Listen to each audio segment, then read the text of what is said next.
Great. So welcome everyone to another ResearchHub community call where the first topic today, I think, was proposed by Tyler in our Discord group. So as everyone knows, we've tweeted a couple times about this. ResearchHub, well, the ResearchHub community is part of the Gitcoin grant round 15 that specializes in DeFi.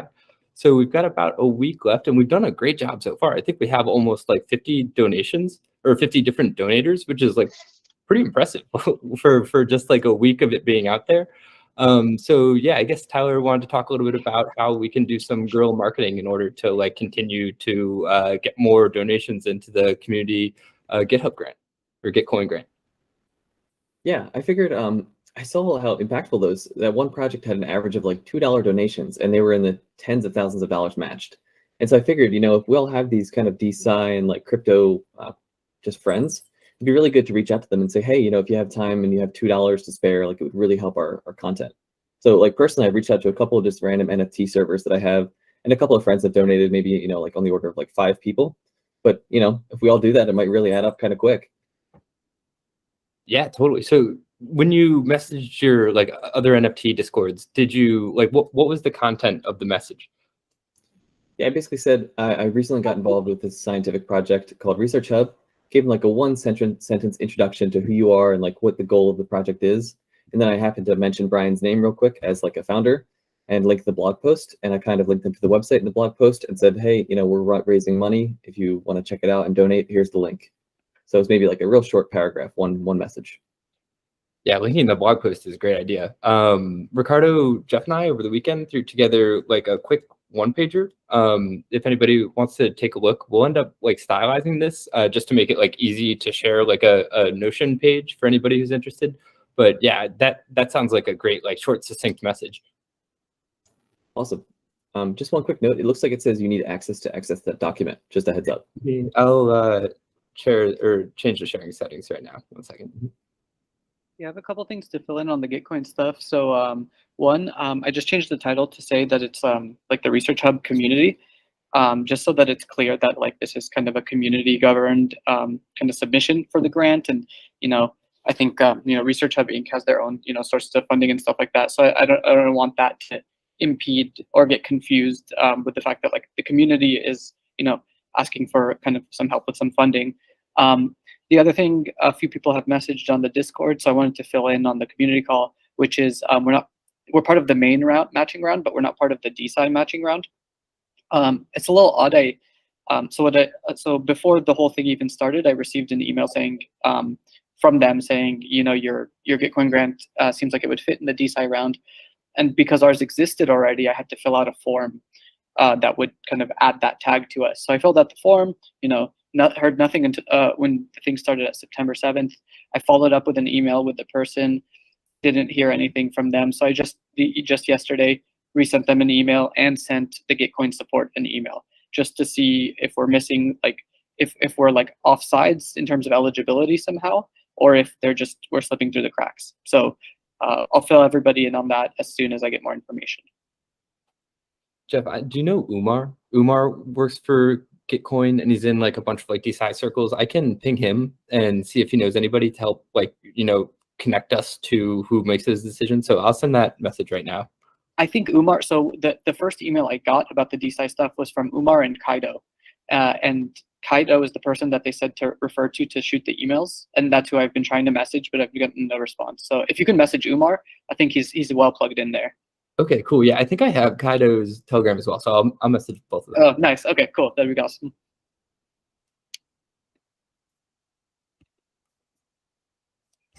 I guess anyone have any other ideas when it comes to like guerrilla marketing on how we can like help ResearchHub community members get more donations to the Gitcoin grant?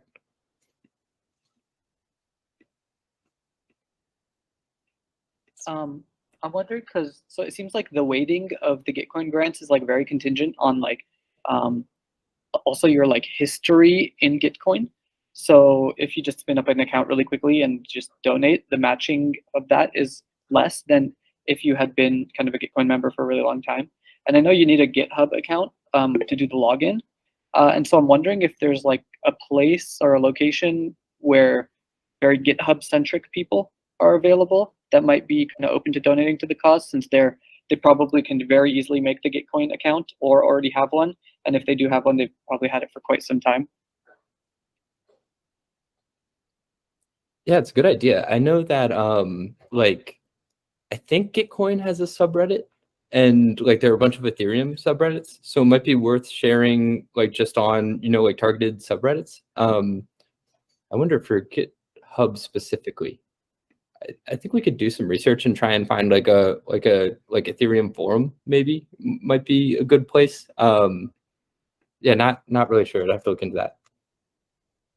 I think the Reddit's probably a really good place to start, though. Yeah, there is on GitHub.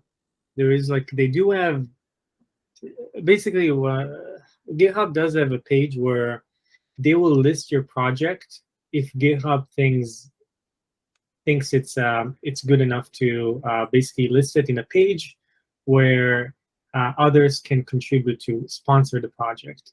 I'll do a little bit more research and see if it's something we can quickly get on. It could be like a like a long wait list kind of thing, but maybe there is something we can reach. We can do to reach GitHub people. I think it's a good idea, Jeff. Okay, awesome. So for now, we'll wait for you, Kobe, on that, and we'll go forward with like Reddit probably. Yeah. Okay. Fair. Yeah, for sure.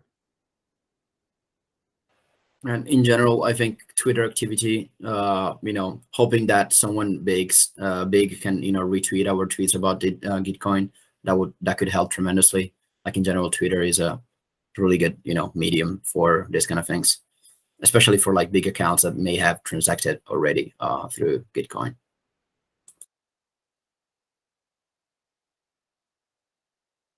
Joanna? Yeah, I don't know if in this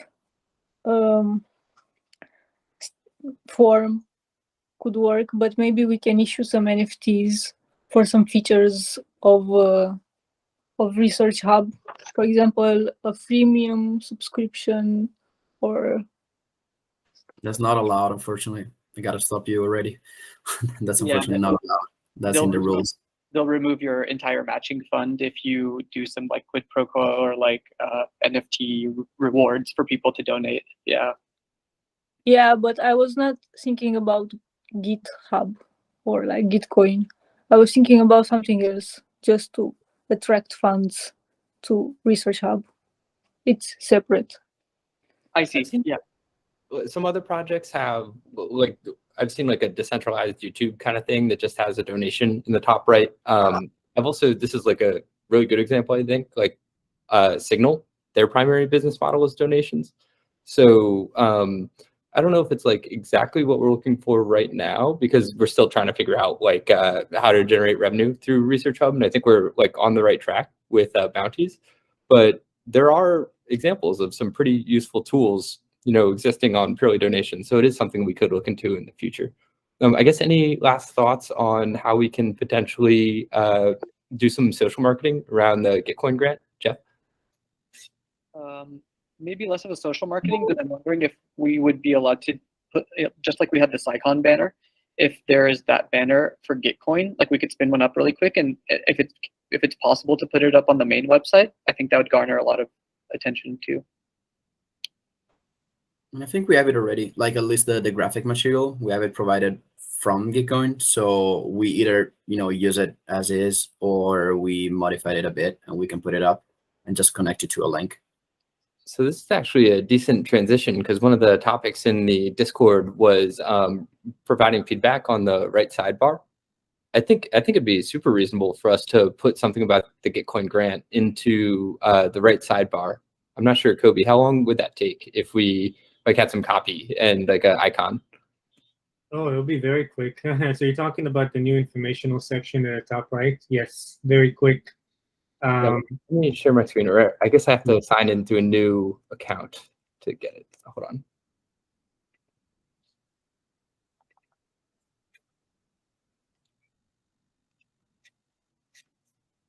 Yeah, did people see today on researchhub.com on the top right, there's like an information box that you can X out of. So what we could do is basically like throw a link to the Gitcoin grant in there with like a short description about it. Do you think that would suffice, Jeff, for like a banner? It's kind of like a little, more subtle, but I think it could do the trick. Yeah, I think that'd be wonderful. And if I don't know, if just for a limited time, maybe we can have that as the first one in the kind of cycle of the 3 would be great, just so it's at the forefront, and then we can get rid of it at the end of the Gitcoin grant, and then ResearchHub can be the front and center one. Yeah, sure, we can do that. Yeah, Kobe, I'll draft some copy right after this and send to you. Patrick, let me know if you need any of the marketing. They have graphics for Gitcoin, so let me know if you need any of that, okay? Yeah, I think we just need like one small icon, kind of like we have the like ResearchHub and ResearchCoin icons right now. So maybe that's just like the Gitcoin logo or something. Okay, got it. I'll shoot you a message. Cool. Yeah, thank you.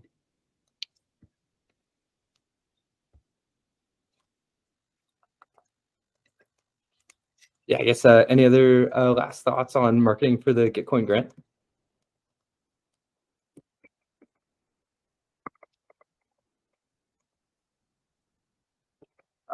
Yeah, with that being said, so I can't see it on my researchhub.com because I already X'd out earlier today, but does anybody still have the like information bar at the top of their like right hand on the home screen? I do have it. Oh, okay, once you close it. Okay. And I didn't close it. You haven't closed it yet? Okay, good. Yeah. Ricardo, do you mind sharing screen just so we can take a look and share some feedback? Okay, give me a second. So this is a once a day thing. Like once it's closed for the day. So I think the way it works is once it's closed until we add new content. So like, Okay. yeah, like I won't see what is ResearchHub or what is ResearchCoin anymore, but once the Gitcoin one is pushed, that will be there, and then I'll have to X out again. Oh, sorry, I did close it. My bad. Okay. I did close it previously. Close mine almost immediately too. Does anybody else have? Mine should be up. Hold on, and then I can just switch to my computer. Let me check. Yeah, all right. Let me just log into this on my computer. It'll take 1 second, and I can share my screen. Cool, thank you, Lynn. I know I almost compulsively X out of things like that as soon as I see the X. Yeah, Do sorry. you guys still see the bar, the sliding bar? Do you have it also? Do you have it as well? The sliding bar on the open bounties and on the actually on all of the in all the sidebar I have like sliding bars as you could slide into the page, but like there's no sliding. I can go ahead and post that in the bugs. That's probably a bug, I'm guessing. Yeah, I posted already, but I don't know. Maybe it's because I saw in Jeff post that it was not there, but maybe Jeff was from mobile, so that's a desktop related kind of thing. Oh no, that's my okay. Yeah, it's there. Yeah, it's there. So this is it. Yeah, so this is the new like informational section that we have, where we've got some like just random details about how to like use ResearchHub, how to join the community. And then we also have a couple of open bounties on the right sidebar. And then we have from ResearchHub, which is essentially like a featured content section. So we'd put like product updates, and like if we did like a SciCon type, announcement post, we'd put that here. Any thoughts on this right sidebar? Do you all like the design? Do you like having open bounties and from ResearchHub? Any other potential like headings that you'd like to see here? So just for context, one thing that we've thought about is like peer-reviewed papers.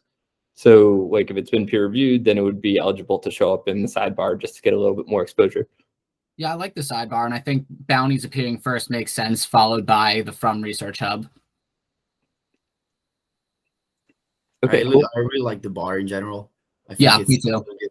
And there's potential to use the other side of the screen as well.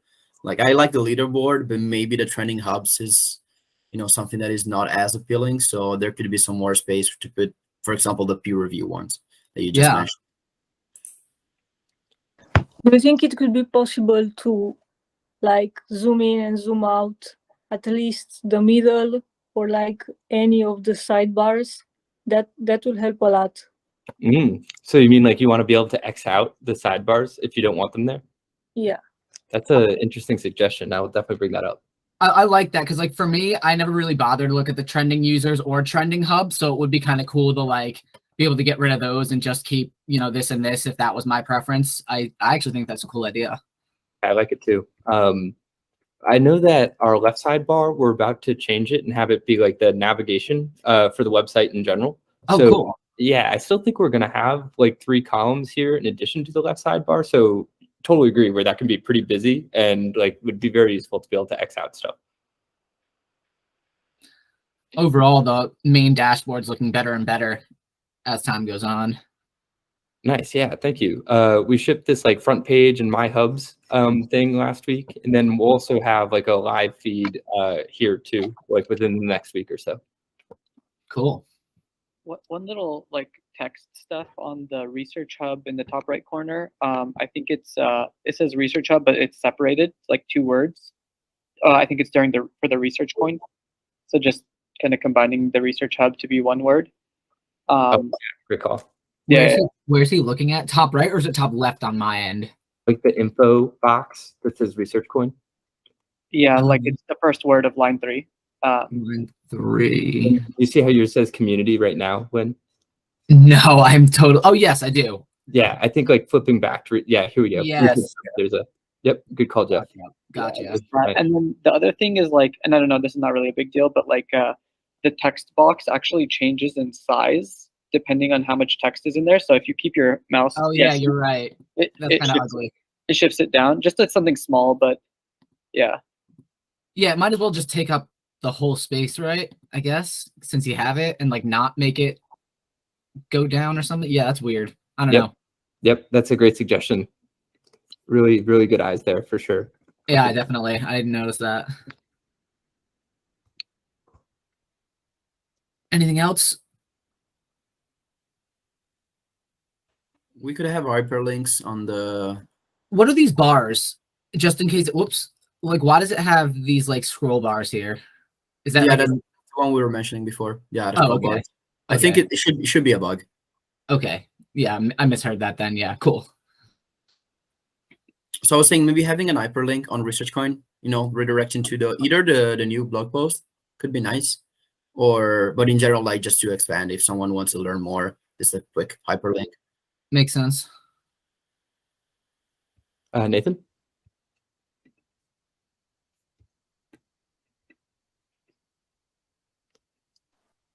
Nathan, you there? Can you hear us?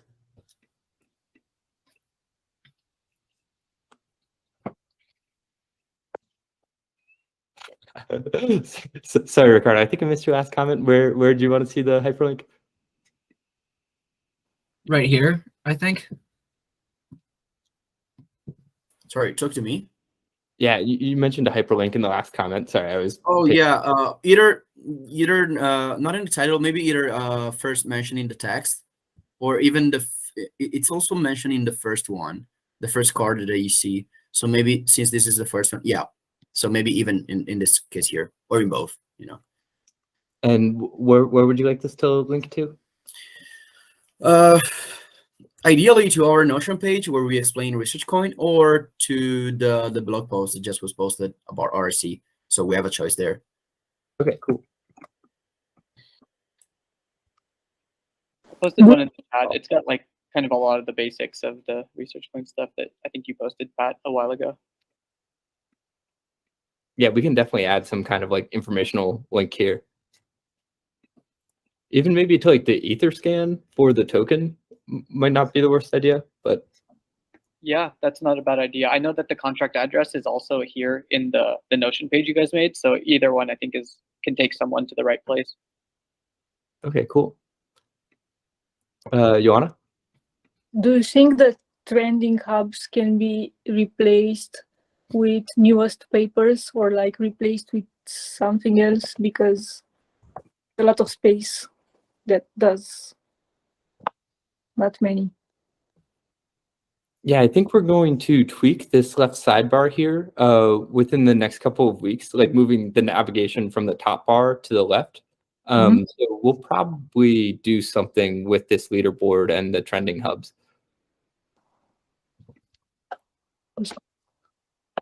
Yeah, I agree. I think trending hubs doesn't provide a ton of value for sure. Yeah, especially if you're, it's not really gonna likely draw anybody, I don't think. Yeah, I do think the leaderboard is kind of dope. I've talked to a few people who like messaged me and were like my friend Krishna, he's like super gassed up that he's like on the top of the leaderboard. That's good. Yeah, so I think there's a place for the leaderboard You trending. post interesting papers. I actually want to read. I want to read this one next. This one looks good. Oh yeah, he's just a hardcore academic. He's an astrophysicist pretty much mostly, and he does like neuroscience, computational things too. Doesn't Nice. Yeah, super cool. Okay, great. Yeah, this is awesome feedback. Thanks so much. I think like a lot of this stuff we can fix pretty quickly.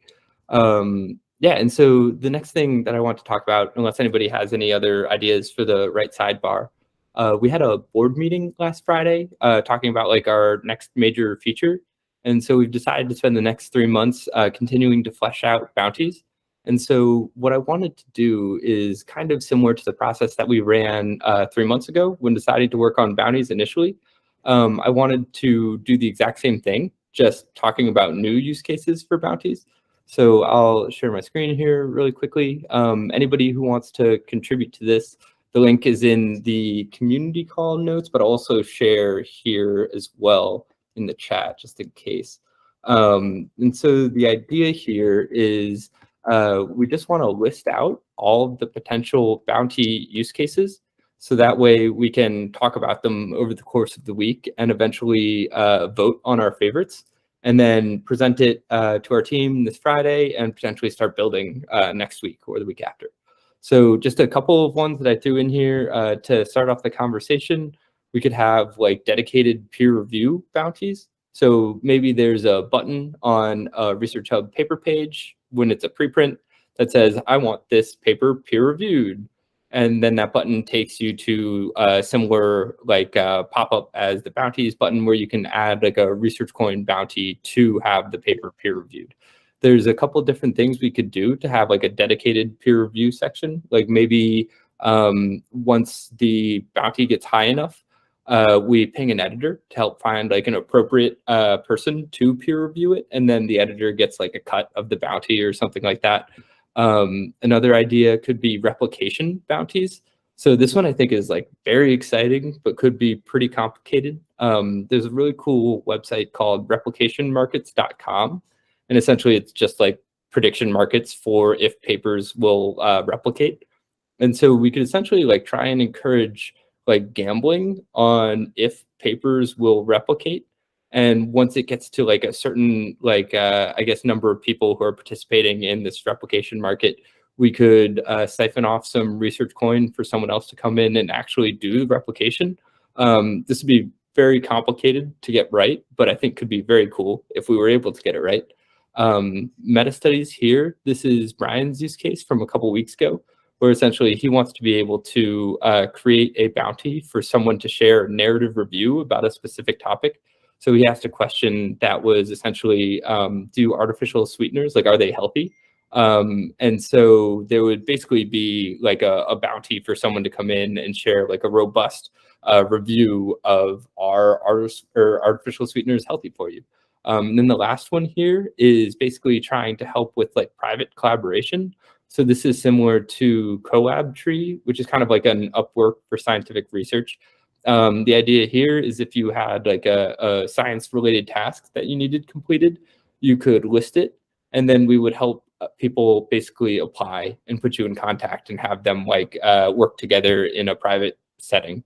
So this would be similar to Jeff's idea of like connecting biostatisticians to clinical researchers in order to help them publish more papers.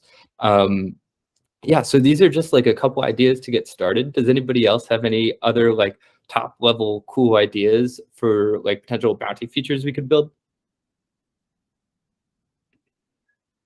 Not sure about the bounties, but like this could merge a lot with the journal club discussion, because maybe we can do peer review, an audio peer review or a video peer review, because I mean we can discuss the paper together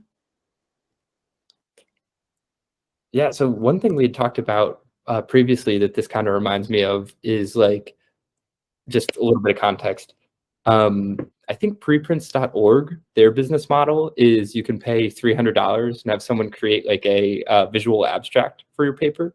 Mhm. And so maybe we could do something like, hey, here's a bounty if someone creates a like TikTok video summary of this paper, or here's a bounty for a visual abstract, or here's a bounty for like a video like Cole makes about this paper.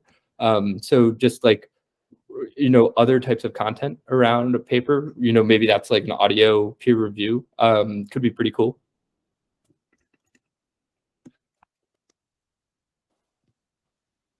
I think another thing that someone here has, maybe Lynn mentioned it once before, but just to reiterate it, was like a ability to recruit for like clinical trials or something like that, or if you're doing like kind of cognitive science or a psychology study, and you need people to fill out surveys or something like that.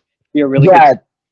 Absolutely. There's so many experiments, especially for like attention and memory, that can be done simply by like sending a link, like a hyperlink, and then like surveys, and like I feel like we have a really big community and that we could use it to tap into that, and that people would use it because there are always people looking for like more reliable subjects, even than like MTurk.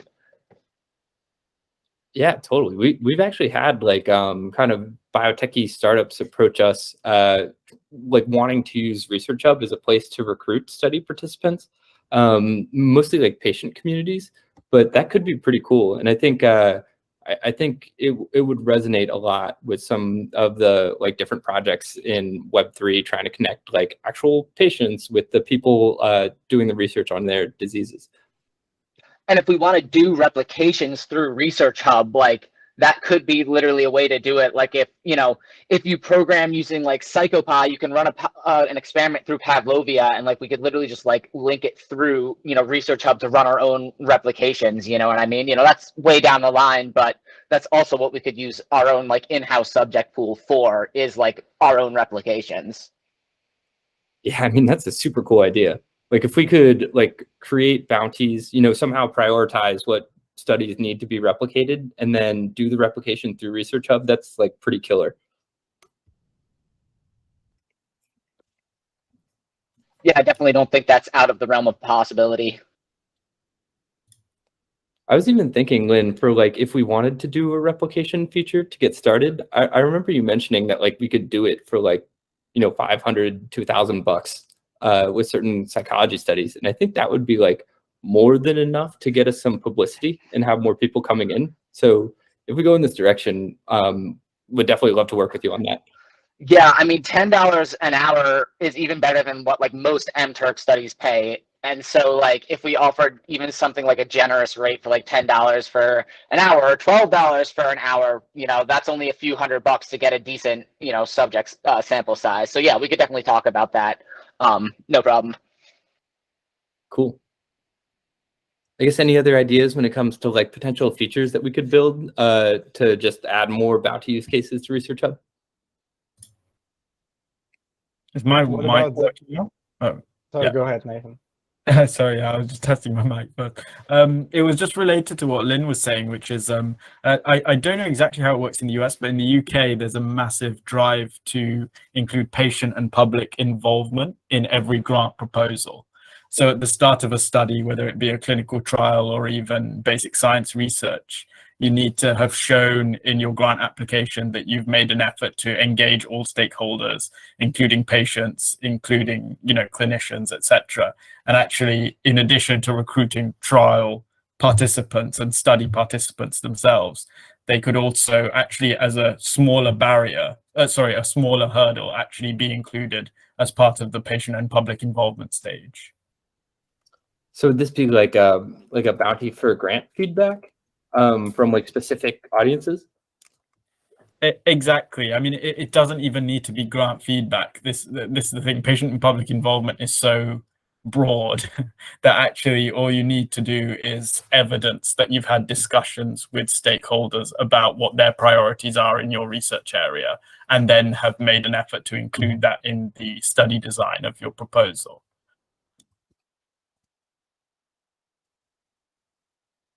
I mean, that would be really cool. I think connecting patients to researchers is like a very compelling use case for ResearchHub.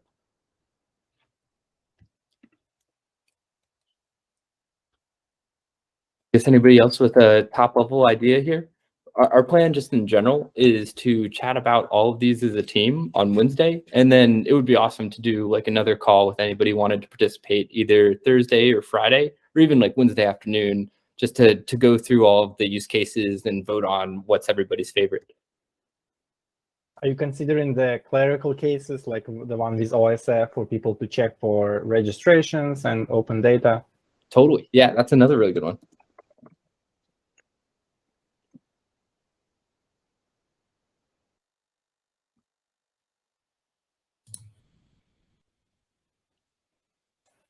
While you're just typing that one, I just wanted to put out the crazy one that I know other people have brought up in the past and has been brought up in other forums, which is this idea of a stock market for research ideas. You know, being able to create long, short positions on certain research hypotheses, etc. Again, probably not a 2-month, 3-month idea, but still, I just thought it'd be, you know, fun to put it down again.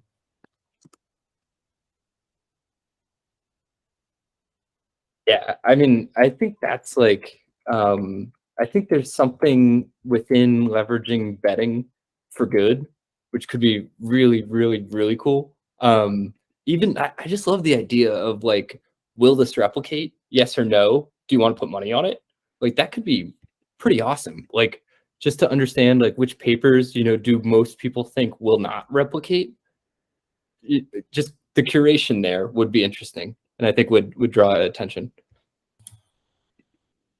Yeah, I mean, an interesting use case, for instance, we were discussing this previously, was the Alzheimer's beta amyloid hypothesis, and this idea that actually there was a core group of researchers who believed from the beginning that actually the basic science data around it was weak, and that actually millions, you know, hundreds of millions to billions of dollars was wasted in phase 2 trials on targeting this hypothesis. And actually it would be interesting, it would be fun if from the beginning ResearchHub had a sort of voting area where it said actually we are very short on this idea, and that short position got stronger and stronger as negative data came out. Yeah, it is pretty cool.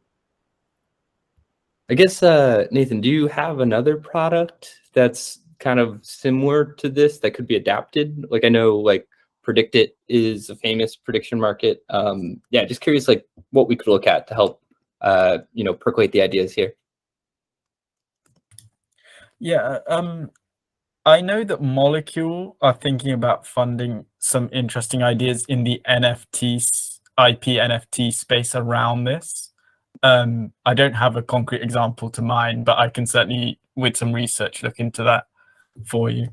Yeah, if you have any examples, I think it would just be helpful to like wrap our heads around like what it could actually look like. Yeah, I mean, maybe so not exactly a stock market idea here, but I don't know if you've got an equivalent of Betfair, but here in at least in the UK, we've got Betfair, which is a peer-to-peer odds betting market. That's cool. On, you know, everything from politics to, you know, who's going to walk down the street first, you know, after this football game or whatever. And so because it's so wide ranging, actually, it could be a useful ideas marketplace for thinking about how it could apply to research. Yeah, totally. I'll check it out. It's a great idea. Tell you more. I have the crypto version of Betfair. Like I know this project's called BetSwap, and it's basically Betfair just for crypto. So it could be way easier to kind of like ready something to like something similar.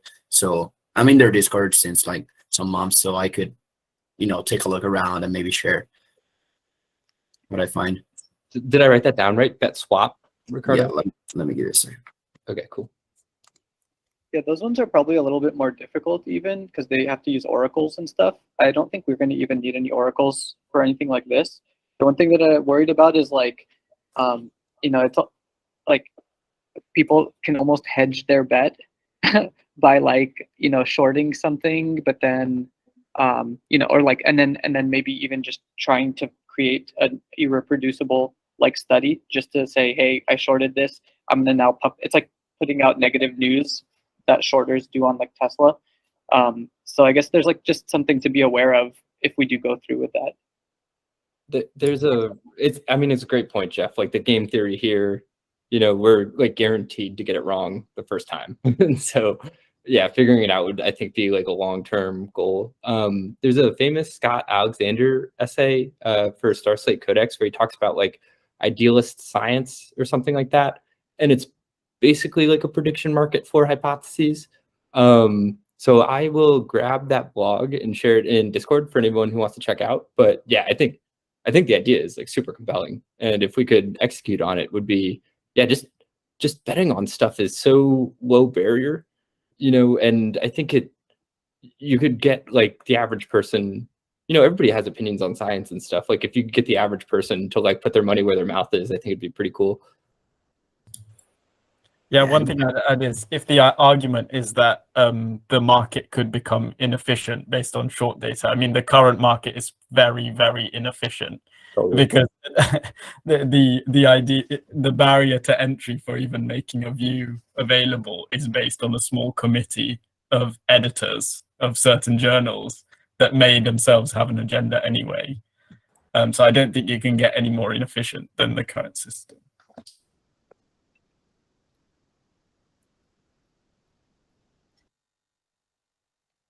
Yeah, these are great ideas. Anybody have another one? Something maybe related to curation of like citations for a citation manager, if we want to implement something like that, like having like a crowdsourced citation manager where we input some information or correct and like incorrect informations. Oh, so you're saying like a bounty for accurate metadata, kind of? Yeah, exactly. Actually kind of like that because even like really good indexing services like OpenAlex, they're only like 80% accurate. So there are a lot of papers where you just need like a random person to go in and take the time to write down all of the authors' names, which is a pain in the butt. But I think like in a global marketplace, you could find people who would be like happy to do that for the right compensation. And then like that's a service that you could then like plug back into these APIs. So that way they have more accurate metadata. So that could be like a pretty cool, like good karma thing to do for the community as a whole.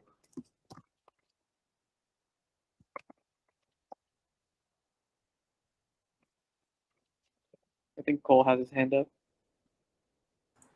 Yeah, I just have a question about the betting system. What would the time frame be? Because you can do puts and shorts for like a week. So just as a logistic question, like what would the time frame be for data shorts or puts? I think it would have to be something. I mean, I have not thought about this nearly enough, but like predict it. The way it works is like the likelihood of the event happening goes from like less than 1% to 99+%. So I think you can short that where like if the price goes down like a given amount, it makes money. I think we'd have to like getting into shorting and stuff like that would probably be like V2, V3, and we'd have to think about it a ton. Okay. Maybe something could be, I think it's Betfair. Like you can get in and out of a match before it's actually finished. Right. So let's say, your team is like up 1-0, and you have, your team winning, you can cash out and get something, out of, the goal that they already made and, cash out before the others made it equal or even, reverse the result. There's definitely a way to do it. We'd have to like think it through pretty completely.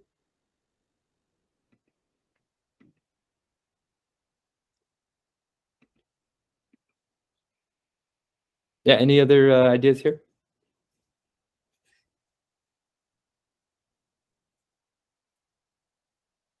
Just a little comment. I think VitaDAO is going down like a peer review route. So I think what they're going to do is have people be able to pay some money, and then people from VitaDAO can like peer review someone's preprint before they submit it into like a bigger article. So a bigger publication. So I think the peer review actually is probably the thing that would have the most product market fit, in my opinion, of all of these things. it is actually like an issue that I think it would help solve. And I think they were aiming for something like $300 to do that. And so I think if we just undercut that, but then we have this big community of people that we could pick from to like do the peer review, I think we'd be pretty successful here. Yeah, I think it's a pretty good idea. And I know like a lot of journals are searching for peer reviewers. So it's possible that we'd be able to have journals like help match researchers' funds or something like that. Yeah, there's definitely a lot of stuff we could do here. And then I even think we could like potentially like focus on a different industry than VitaDAO, just to not necessarily like duplicate efforts. And then just see like who's got the better UI UX and have each other learn from like each other's success potentially.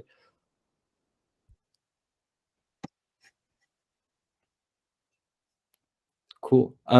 Yeah, so like if any other ideas pop up, like feel free to share them. This link is also within the Discord for today's community call. So feel free to jump in, add pros, cons, notes, whatever you'd like. We'll end up chatting about this like within our own team on Wednesday, and then we'd love to do another call with anyone who can join here either Wednesday, Thursday, or Friday, just to get like a good ranking of what we think is the most interesting when it comes to continuing to flesh out like the bounties on ResearchHub. Do you guys know the natures behind the paper? I just learned about it during the weekend, and it's pretty cool. I think it's a version that kind of like combines all of what we said. You can kind of like follow a person, like the content, comment on it, share it, and it's basically like a commentary of a paper, like everything that went behind like creating that article. So if we could get the author of a paper basically sharing something similar, I think would be pretty cool. Like sharing the process that led to that paper. So all the hypotheses that were tested, those that went right, those that went wrong, and how the paper came to life. This is amazing. I've never heard of this before. We are trying a similar idea for the journal club to reach out for the author. But that's pretty dope. Yeah. It's pretty cool. Yeah, this is so cool. Nathan wants to start this task. He already reached out to some authors that did the sugar bounty that contributed to. Yeah, and like you had maybe like a 10-minute, 15-minute podcast, or even like an AMA in this, Yeah. and becomes even better for someone that doesn't want to write, doesn't want to read like 2 pages. You can join the journal club if you want. We are trying to snapshot something. Yeah, 100%. Yeah, I love that format though that they've used. Yeah, that there's a lot of inspiration there that we could take. Yeah, I never heard about it. I guess they're not great at marketing because it looks awesome. It looks like it's been around for a while too. Just clicking through it, there's some posts from 2021 in the Journal Club. I mean, it does raise this maybe wider question about when a paper takes off in traditional publications. Is it due to the headline result and lay people reading that result? And is it actually a niche audience that cares about what's gone into the paper and the process behind it? That is something that I do think about. Is it just, the other 10 people in the world looking at microbiology in that topic that's actually going to read this? Yeah, and I also think like the thing that's really compelling from this idea in general is more of like a podcast where you can get to know the person behind it, and like there's a little bit of personality injected into the story of how the paper came together. Sometimes I feel like just text, it's a little dry, and like if you're a researcher trying to improve your career, in my opinion, it's more valuable to hear from the person themselves. But yeah, I think you're right, Nathan. And like, there's only so many people who are going to be like super duper interested in this type of blog. Forget about Have anyone been following the DSci podcast from Molecule? And what are people's thoughts? I listened to the biology episode, and that guy's incredible. So I thought that episode was pretty good, but I haven't heard any other ones. I don't know, Jeff, if you've heard more. I thought they only came out with just that one, so it was very well produced and everything. But yeah, that was the only one I heard.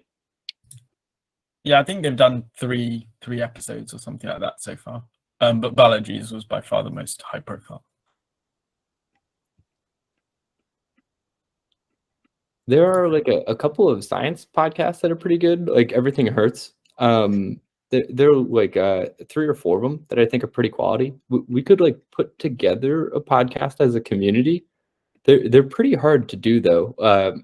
Anton, Olga, and I like did one very casually, maybe like a year ago, and it was like kind of fun.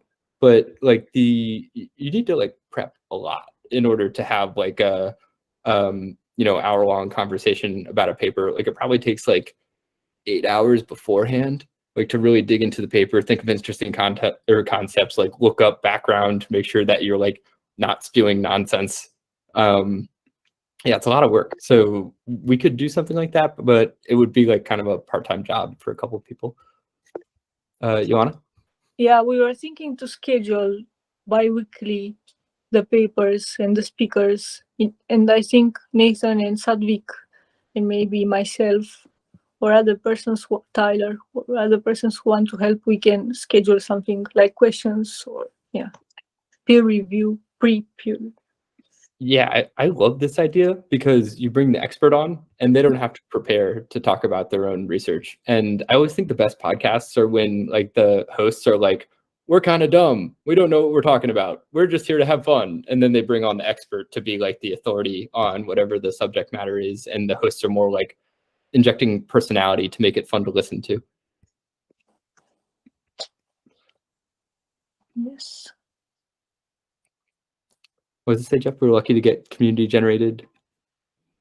Yeah, just like people will ask questions anyway on their on ResearchHub on the post. So it's just like you don't even have to like ask people, hey, can you guys make community generated questions? Like naturally they come up through the website. And so we have like a reservoir of questions we can pull from on top of like deep diving, it's a community crowdsourced deep diving of the paper as opposed to one person having to do it by themselves.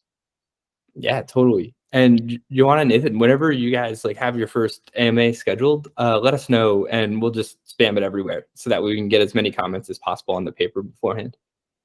We are trying to do this. I mean, we make a formal snapshot to propose to you and the board. But I think this could be very feasible. Yeah, it's a super nice personal touch. I love the idea. Yeah, we love it too. Cool. So I guess that covers most of the topics. I guess another thing that Joanna shared in the Discord is talking about micro credentials based on like current metrics for scientific research. And so this is another thing we're probably going to build this quarter. Just because like in Tyler's survey, one of the like most common pieces of feedback was the hub structure is not great. And so like taking into account like a better way to do the hub structure and then having like hub specific reputation, I think would be really cool. And we've definitely had it in the back of our minds, like trying to tie this to H-index or something, like an objective metric of a scientist's like publishing record so far. And I do think that'd be very valuable just to like make sure that people who are high status in like the current academic hierarchy kind of retain that status on ResearchHub. And then I think it's super helpful for things like Bounties and even like potential replication studies, like to be able to ping experts in specific fields with certain opportunities. Awesome. Yeah, it's a great idea. Yeah, so I guess in the last like 5 to 10 minutes here, does anybody else have anything they want to bring up?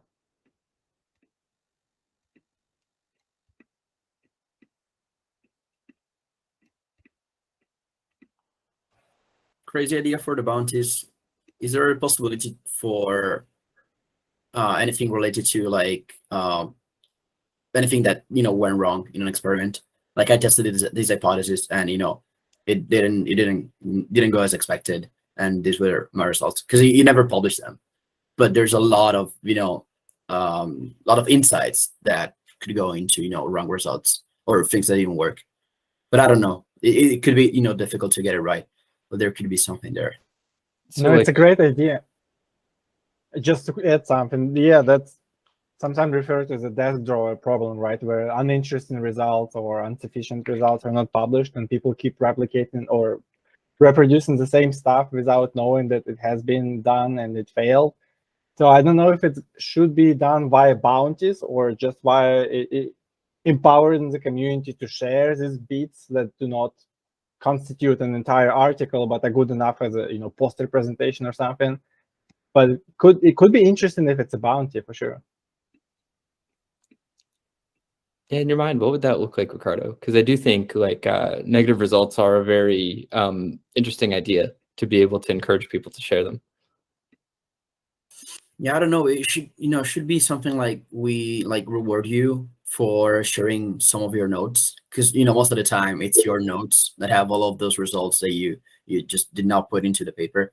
So we're basically rewarding you with a bounty if you can share that and also make sense of the notes for us, so that they're kind of like readable for a person, and explain us why you think that thing that you tested didn't go as planned, and what are your conclusions out of that. So you're kind of like giving a value to just something that would not have value otherwise, because would end up staying in your notebook forever. Totally. So like we've talked a little bit before about doing something where like if a paper is shared to ResearchHub and it's open access, it gets like 2x rewards or something like that. So maybe we could do like a template in the notebook for like, here's how you publish a negative result, just to make it easy for people. And then like Jeff said, have a tag that you'd add, and then an editor can come and confirm that it's definitely a negative result. And maybe that negative result earns 2x research coin. Maybe there's like a 200 research coin bounty as soon as the editor approves it, and then it earns 2x or something like that. Yeah, and I think it's also like a super cool social campaign if we go through if we go for that, even for like marketing, come to ResearchHub to share your negative results. It looks like really cool, and I think could be something that has some power, from a marketing perspective. Yeah, I agree. There's like the Journal of Negative Results. And so I haven't followed up on this project, but I know there are like a couple people who have had some success with kind of like the marketing of, being good for open science, like helping to share negative results. And I think, yeah, helping people make money is important, because right now it actually hurts your career to share it. So like having some kind of like positive incentive to help balance that out is probably pretty important. So yeah, it's a great idea. We definitely talk about it more. Nathan? Yeah, I think when it comes to publishing negative results, there needs to be some authentic incentive. And what I mean by that is, there's a reason why journals don't publish negative results. I think if you talk to most editors, they would love to do it. It's just not very interesting. And the reason it's not interesting is we all know that most stuff doesn't work. So when something works, that's interesting, and that gets citations because that can lead to further research. That's why I think having it linked to something like a negative bounty system, where it's like, okay, disprove this hypothesis, and there's an incentive because it's going to save us money plowing our investment into a dead field. Or let's create a long short market where you might put on a negative position to make money for yourself, but now a byproduct of that is that it now incentivizes some researchers to publish their negative findings on it. And it would be in your interest, based on your negative position, to fund that. Now, obviously, I've seen Jeff, you winced at that. And I think the reason is because we don't want researchers incentivized to have findings in one way or the other before they start an experiment. And that's why I think a key part of this would need to be really robust review of the methodology. Ultimately, it shouldn't matter if the design is robust enough, whether researchers want it to go well or not. Because at the moment, every researcher wants their experiment to be positive, right? No, I don't know a single researcher who goes into an experiment wanting it to be negative at the moment. So, I mean, that's just my thoughts on it. I think there's a reason why journals that focus on negative results don't get much traction, and it's just that no one reads it. Everyone's behind it, but no one really wants to know that you did 10 experiments and none of them work, because we all assume that most stuff don't work, right? Yeah, totally. So I think you're definitely right, where there needs to be like meaning to the negative, like the negative result has to impact some kind of previously held belief. And Yeah. An example is often when you try to like expand upon a previous finding and you find out you can't replicate the base effect, and this is a finding that's been like cited a bunch of times and like nobody's gone and like disproved it, and now this paper has like 500 citations, and you're like, am I the first person who's found out this hasn't worked? And this is from like an experience that I had, and I was not allowed to publish this because of various reasons. so that's a really cool idea. Like if a paper has a lot of citations and you have negative results in the desk drawer that like, you know, negate the like initial paper, having some system where like negative results for a paper that has a ton of citations like gets you a lot of money or something. Yeah, there's definitely a very, very cool idea here. Fleshing it out, getting the details right is going to be tough, but yeah, it also kind of dips into the realm of like funding research too, which is very cool. So yeah, personally, I'm really excited about some kind of like betting prediction market, you know, on if something will replicate, or even on if hypotheses are accurate. Yeah, I think there's something here. So we're at about an hour now. So any last thoughts before we head out for the week? Cool. Well, thank you so much for the time and ideas, everybody. We'll chat about this like bounty idea a little bit more. And then I'll post something like in the Discord to find like a time for everybody to come talk about it a little bit more. And then you all have the link, so feel free to play around with the spreadsheet if you'd want at any point. Cool. Yeah, well, thanks. Sounds great. Yep. See y'all next week. So. Thanks.